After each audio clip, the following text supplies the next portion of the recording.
Alhamdulillah, alhamdulillahilladzi ja'alal masajida buyutan lil ibadah wa rahatan lin nufus wa tuma'ninatan lil qulub. Asyhadu an la ilaha illallah wahdahu la syarika lah wa asyhadu anna Muhammadan abduhu wa rasuluhu la nabiyya ba'dah. Allahumma salli wa sallim wa barik ala sayyidina Muhammadin wa ala alihi wa ashabihi ajma'in. A'udzu billahi minasy syaithanir rajim. Bismillahirrahmanirrahim. Innama ya'muru masajidallahi man amana billahi wal yawmil akhir wa aqama as-salata wa ata az-zakata wa lam yakhsha illa Allah.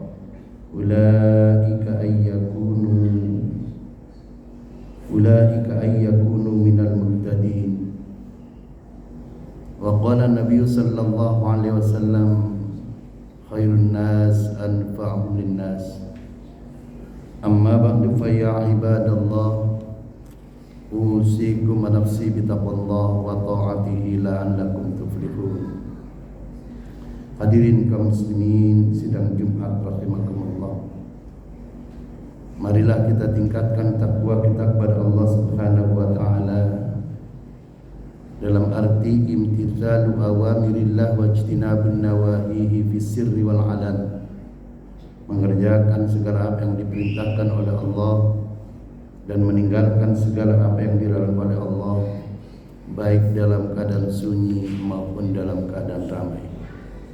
Kaum muslimin sidang Jumat rahimakumullah, anak adalah merupakan amanah yang diberikan oleh Allah untuk mendapatkan pendidikan yang terbaik.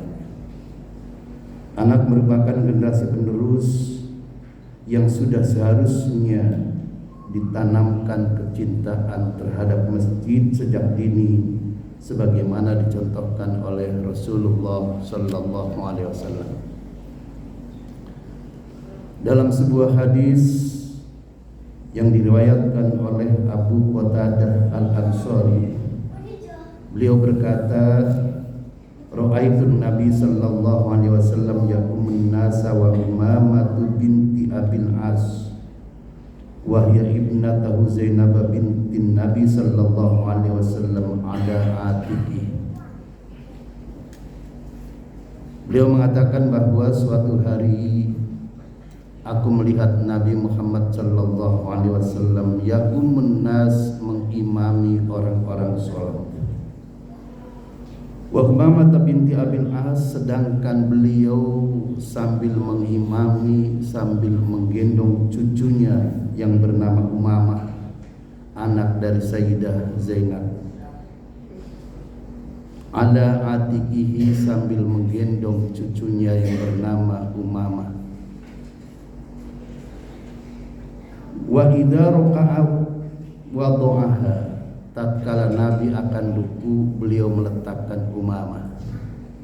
Wa idza rafa'a minas sujud a'adaha, dan tatkala beliau setelah selesai sujud beliau kembali menggendong Umamah. Hadis riwayat Bukhari. Kaum muslimin sidang Jumat rahimakumullah, dalam hadis yang sahih yang lain, Nabi pernah sholat sujudnya sangat panjang. Dalam sholatnya, karena salah satu cucunya yang bernama Hasan atau Husain sedang menaiki punggung Nabi. Dalam suatu hadis dijelaskan bahwa Rasul sallallahu alaihi wasallam mendatangi kami dalam salah satu sholat Isya. Beliau kemudian tatkala datang sambil membawa cucunya yang bernama Hasan dan Husain. Tsumma kabbara li sholati fa shalla. Tatkala Nabi sudah mendudukkan Sayyidina Hasan dan Sayyidina Husain, tsumma kabbara li sholati fa shalla, lalu kemudian Nabi bertakbir dan mengimami salat.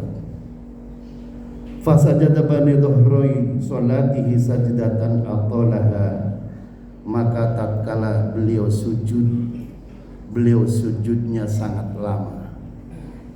Maka kemudian qala abi, ada seorang makmum, farfa'tu ra'si, beliau mengangkat kepalanya, dan tatkala beliau mengangkat kepalanya, fa idza sabiyu ala dhahri Rasulillah sallallahu alaihi wasallam, dia melihat seorang anak sedang menaiki punggung Rasul sallallahu alaihi wasallam, wa huwa sajidun, padahal Rasul saat itu sedang sujud.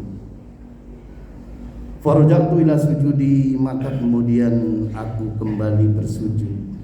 Falamma qada Rasulullah sallallahu alaihi wasallam as-salata, tatkala kemudian Nabi usai salat, qala nas, para sahabat kemudian bertanya, ya Rasulullah, innaka sajadta baina dhuhranai salatika sajdatan ataltaha. Ya Rasul, tadi aku lihat engkau tatkala sujud, engkau sujudnya sangat lama. Hatta donanna qad khatata amrun aw annahu yuha ilaika, sehingga kami ini menyangka bahwa engkau sedang mendapat perintah ataupun engkau sedang menerima wahyu. Maka kemudian Nabi menjawab, qala kullu dzalika lam yakun, bukan karena itu, bukan karena aku sedang ada perintah atau aku sedang menerima wahyu, walakin ibni irtahalani, akan tetapi cucuku sedang berkendaraan, sedang main kuda-kudaan di atas punggungku. Fakarihtu an a'ajjilahu lahu hatta yaqdiya hajatahu, aku tidak ingin segera menyelesaikan sujudku, aku membiarkan dia sampai selesai bermainnya. Hadirin kaum muslimin sidang Jumat rahimakumullah. Para ulama melihat dua hadis tersebut. Yang pertama, beliau mengimami sambil menggendong Umamah yang masih sangat kecil, dan juga beliau membiasakan membawa Sayyidina Husain dan Sayyidina Hasan tatkala pergi ke masjid.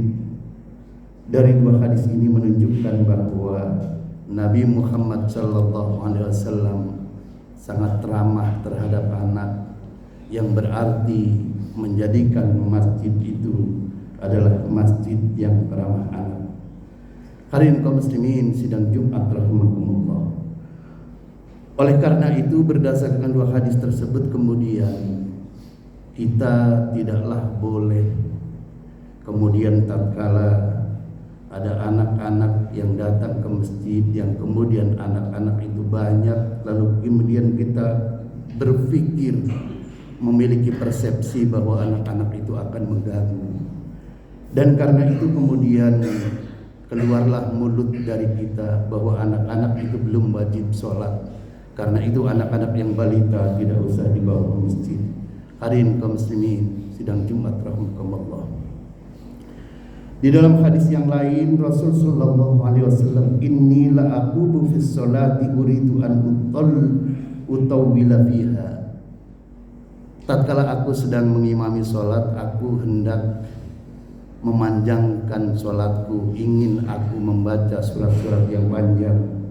Utawwila fiha, aku inginkan untuk sholat itu dalam keadaan bisa memanjangkan sholatnya. Fasma'u buka as-sabi fatajawwaju fi sholati karahiyata an asyukku ala ummi.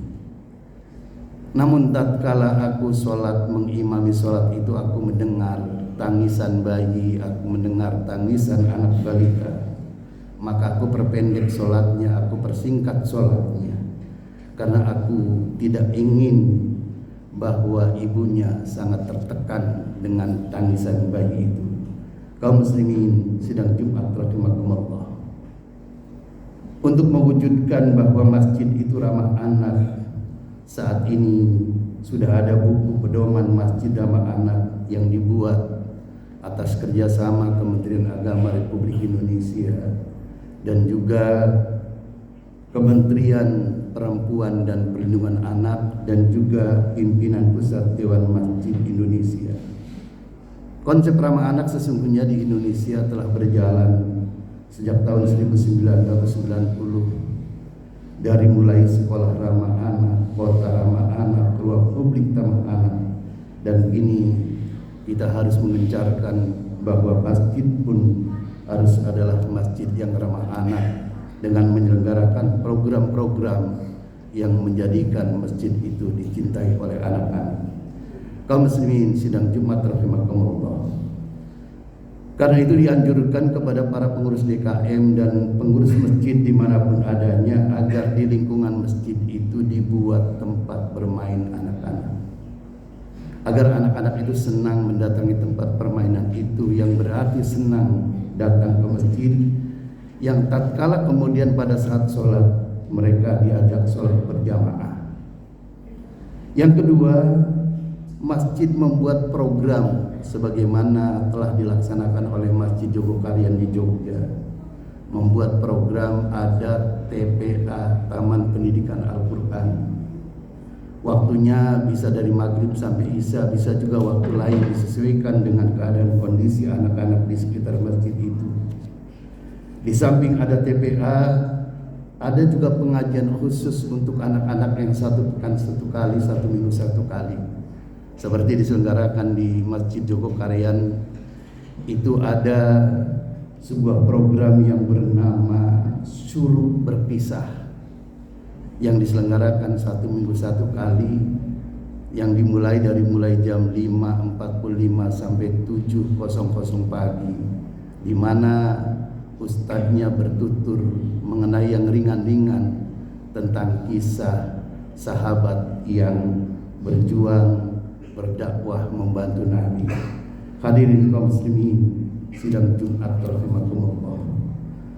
Dari contoh-contoh kegiatan itu dapatlah kemudian menumbuh kembangkan kreativitas anak dan menjadikan anak itu cinta masjid dan cinta berjamaah di dalam masjid. Kaum muslimin sidang Jumat rahimakumullah. Bila akhir-akhir ini kita melihat di masjid itu, dan banyak masjid yang jamaahnya itu adalah para pensiunan dan orang-orang lanjut usia. Ini bisa jadi 20 tahun yang lalu ataupun 25 tahun yang lalu, bahwa kita tidak membiasakan anak kita, balita kita diajak berjamaah ke masjid. Yang kedua, bisa jadi juga DKM-nya, pengurus masjidnya itu tidak ramah anak, sehingga tidak menyelenggarakan program yang menarik buat anak-anak. Dan yang ketiga adalah persepsi masyarakat saat itu adalah merasa terganggu dengan anak-anak yang jumlahnya banyak di masjid, sehingga mereka ungkapan-ungkapannya yang keluar adalah anak-anak waktunya belum diwajibkan untuk sholat di masjid dan berjamaah. Hadirin kaum muslimin sidang Jumat rahimakumullah. Berdosalah kita, berdosalah para orang tua, berdosalah para kakek dan juga pengurus masjid dimanapun adanya, bila tidak menjalankan program masjid ramah anak. Dan sulit rasanya untuk kita bisa menemukan masjid yang banyak remajanya ikut sholat subuh berjamaah, manakala anak-anak itu tidak sejak dini, tidak sejak usia dini, sejak sebelum balita itu diajak sholat subuh berjamaah ke masjid. Sulit hal itu bisa terjadi, dan ini bisa juga dialami oleh kita tatkala kita minta remaja kita, anak kita untuk sholat subuh berjamaah di masjid. Karena dulunya tidak terbiasa diajak ke masjid sejak balita, maka sulit untuk mereka itu adalah bangun pagi. Dalam pepatah mengatakan habit is second nature, bahwa kebiasaan itu adalah merupakan sifat yang kedua. First we make on, then our habits make our. Yang artinya bahwa ketika kita sudah membiasakan melakukan kebiasaan, maka nantinya kebiasaan itulah yang akan mendrive kita untuk terbiasa mencintai masjid dan berjamaah di masjid. Mudah-mudahan Allah menolong kita dan menolong siapapun pengurus masjid, dan juga kita mulai beralih bahwa anak kita harus dicintakan, didekatkan dengan masjid. Aqulu qouli hadza wa astaghfirullahal azim li wa lakum wa li sairil muslimin wal muslimat wal mu'minin wal mu'minat fastaghfiruhu innahu huwal ghafurur rahim.